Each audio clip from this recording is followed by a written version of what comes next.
Welcome to Man Does Tech, where I solve the problems you didn't even know you had. You start by signing into the Microsoft or Xbox account that will hold the balance. This is critical because funds are tied to that profile. Once signed in, locate the 1625 character rewards gift card code and copy it exactly. Case and hyphens matter sometimes. On console, use store redeem or on account. Microsoft. Choose redeem code. Make sure your store region matches the card region because mismatches prevent redemption. After entering the code, verify the displayed amount before you accept. Once the code is accepted, go to Payment and Billing to confirm your Microsoft account balance updated. This prevents surprises during checkout. Next, choose what you want, Game, DLC, or Game Pass, and add it to cart. During checkout, select Microsoft account balance as the payment method. If it's insufficient, the system prompts you to add a secondary payment method.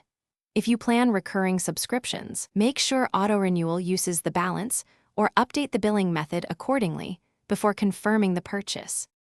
After purchase, review the confirmation screen and check transaction history to ensure funds were applied and the item is delivered. This creates a paper trail for refunds. If the code fails, recheck for typos, expired card, or region mismatch. Those are the most common causes, then retry redeeming after a short wait.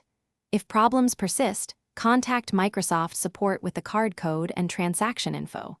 If a subscription didn't renew, toggle renewals and reapply the balance, or update the payment method to complete the renewal. Thanks for watching. If you found this helpful, don't forget to like and subscribe.